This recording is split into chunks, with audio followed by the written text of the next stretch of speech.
আজকে আপনাদের দায়িত্ব নিয়ে বলতে চাই, নরেন্দ্র মোদী, ভারতবর্ষে লড়াই চলছে পাকিস্তানের সাথে। আপনারা দেখেছেন সুফিয়া কুরেশি একজন মুসলমানের মেয়ে, সে কিন্তু কদমে কদমে ঝলকে ঝলকে লড়াই করছে। আপনারা শুনেছেন এই পাকিস্তানের সাথে লড়াই করতে করতে শেখ আদিল মুসলমান শহীদ হয়েছেন, শেখ ঝন্টু মুসলমান নদিয়ায় বাড়ি শহীদ হয়েছেন। আজকের এই সভা মঞ্চে কথা দিয়ে যায়, আবার যদি পাকিস্তানের সঙ্গে যুদ্ধ বাঁধে, যদি প্রথম কেউ রক্ত দেয় তারা মুসলিমরা দেবে। ভারতবর্ষের মুসলমানদের অবদান আপনি জানেন না। এই ভারতবর্ষের যে তিরঙ্গা পতাকা, এই মোদীদেরকে জিজ্ঞাসা করবেন, তারা কিন্তু ভারতবর্ষের স্বাধীনতা আন্দোলনে অংশগ্রহণ করেনি। আমি দু চার কথা বলে আপনাদের কাছ থেকে বিদায় নেব। আমরা আপনাদেরকে বলছি, এই ভারতবর্ষের জাতীয় পতাকা, এই জাতীয় পতাকার রং কে দিয়েছিলেন? তিনি একজন মুসলমানের সন্তান, তার নাম হচ্ছে তৈয়ব আলী।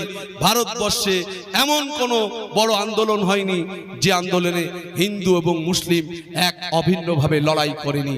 সেই কথা বলতে চাই। আজকে আরএসএস এর বন্ধুদেরকে বলতে চাই, আপনাদের কাছে প্রশ্ন করতে চাই, দীর্ঘ 70 বছর ধরে পাকিস্তান যা করতে পারেনি, মাত্র 14 বছরে আপনারা ভারতবর্ষকে হিন্দু মুসলিমদেরকে আলাদা করে ভাগ করে দিতে চাইছেন। তাই একটা কথা আপনাদের কাছে বলতে চাই। আমি একটা আশফাক উল্লাহ খানের গল্প বলে একটা বিদায় নেব। আশফাক উল্লাহ খান আপনারা জানেন মাদ্রাসার প্রথম কৃতি সন্তান, যিনি কদমে কদমে ঝলকে ঝলকে ব্রিটিশদের বিরুদ্ধে লড়াই করেছিলেন। আশফাক উল্লাহ খান মাত্র 18 বছর বয়সে অশ্রু সজল নয়নে তার আম্মি জানের কাছ থেকে আদেশ নিয়ে ব্রিটিশদের বিরুদ্ধে কদমে কদমে ঝলকে ঝলকে লড়াই করেছিলেন।